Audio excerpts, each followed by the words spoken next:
పెద్దలందరికీ నమస్కారం అండి. నా పేరు రంగనాయకి. గుంటూరు శంకర్ విలాస్ హోటల్ అధినేత్రి నేను. 2016లో మా వారు చనిపోయిన తర్వాత నా మీద చాలా బాధ్యతలు పడ్డాయండి. ఆ టైంలో చాలా కష్టపడి నేను చేస్తున్న రోజుల్లో నాకేంటంటే చిన్నప్పటి నుంచి కూడా ఈ కరెంట్ అఫైర్స్ వీటిలన్నిటి గురించి చాలా ఇంట్రెస్ట్ ఉండేది. గవర్నమెంట్కి ఎలా అప్రోచ్ అవ్వాలి, మనం ఎలా చెప్తే వాళ్ళకి తెలుస్తుంది మనం అని. మా చిన్నప్పుడు ఈ అవకాశం లేదు, సోషల్ మీడియా అనే ప్లాట్ఫామ్ లేదు సార్. అందుకని ఇది వచ్చాక కొంచెం ఒక లిబర్టీ తీసుకుని ఏదన్నా ప్రజలకు పనికొచ్చే విధంగా పోస్టులు అయి పెట్టేదాన్ని. తర్వాత మీన్ టైం ఆ ఎల్జీ పాలిమర్స్ డిజైన్ ఎవరో ఇన్ఫ్లుయెన్స్ చేస్తే నేను పెట్టలేదు సార్. నేనేమీ టెర్రరిస్ట్ని కాదు, ఒకటి సిటిజన్ని. జనం యొక్క బాధ చూసి పెట్టాను. ఆ రోజు రాత్రి పిల్లలు తీసుకొని పారిపోయి బీచ్ ఒడ్డున కూర్చున్నారు జనం అంతాను. ఇవాళ వరకు కూడా సరిగా వాళ్ళకి ఏమీ జరగలేదు. ఇంతవరకు కాంపెన్సేషన్స్ కానీ హెల్త్ ఇష్యూలు గురించి కానీ ఏమీ మాట్లాడలేదు. మ్యాటర్ వాజ్ క్లోజ్డ్ అని చెప్పి పేపర్లో చూశాను అని చెప్పాను. ఆయన నీకెందుకమ్మా పెద్ద ఏం మాట్లాడకుండా కూర్చోకుండాను, మీకు ఇవన్నీ అవసరమా, చూసుకునే వాళ్ళు చూసుకుంటారు, మీకెందుకు ఇవన్నీ లేపాలని చెప్పి కోపడ్డారు.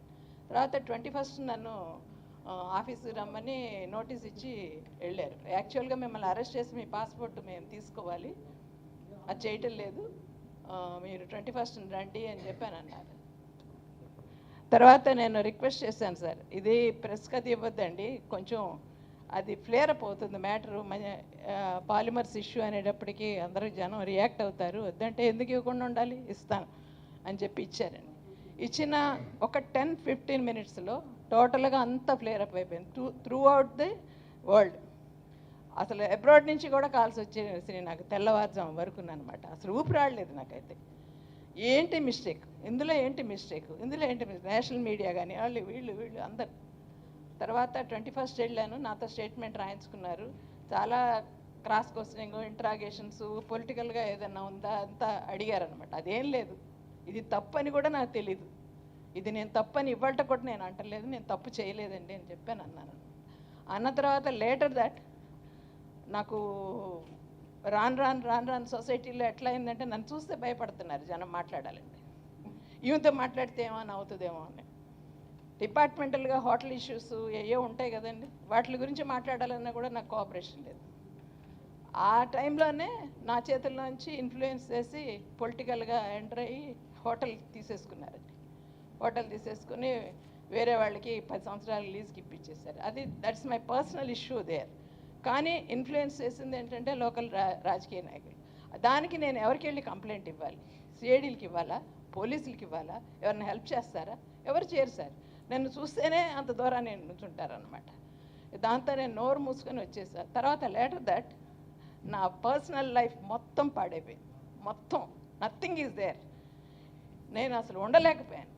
తర్వాత ఫ్రెండ్స్ అందరి హెల్ప్తో చిన్న హోటల్ పెట్టాను శ్యామలా నగర్లో. అక్కడ ట్రేడ్ లైసెన్స్ దగ్గర ఇబ్బంది పెట్టారు సార్. 11 months అగ్రిమెంట్ తీసుకున్నాను నేను. 11 monthsలో 5 months కూడా నేను సరిగ్గా నడపలా. ట్రేడ్ లైసెన్స్ ఇష్యూ మీద నన్ను దాన్ని తిరిగి మున్సిపల్ ఆఫీస్కి అందరూ తెలిసిన వాళ్ళే, ఎందుకంటే 45 years నేను పెద్ద శంకర్ విలాస్లో నేను డీల్ చేస్తున్నాను. వాళ్ళందరూ నాకు మీరు మా దగ్గరికి రాకండి దయచేసి, మేము తెలుసని చెప్పకండి ఎవరితోనూ ఇవ్వలేదండి. కండిషనల్గా ఇచ్చారు. ఆ కండిషన్ ఏంటంటే 1 నెల చూస్తాము, ఆ పక్కనున్న ఆవిడ ఏమన్నా కంప్లైంట్ ఇస్తే కనుక మీరు క్లోజ్ చేయాల్సి వస్తుంది అని. దాంతో నాకు ఇసుబుట్టి క్లోజ్ చేసేసాను సార్. ఇప్పుడైతే ఏమీ లేదు, సర్వైవల్ కూడా ఏం లేదు. ఏదన్నా ఫ్యూచర్ ఉంటుందేమోనని ఇక్కడికి వచ్చాను అనమాట. నా ఫ్యామిలీ మొత్తం స్ప్లిట్ అయిపోయింది. I have 2 granddaughters. They are now in professional courses. ఒక పెద్ద పాపకి మెడిసిన్లో సీట్ వచ్చింది, రెండో పాప 8 ఎంట్రన్స్ రాస్తుంది అనమాట.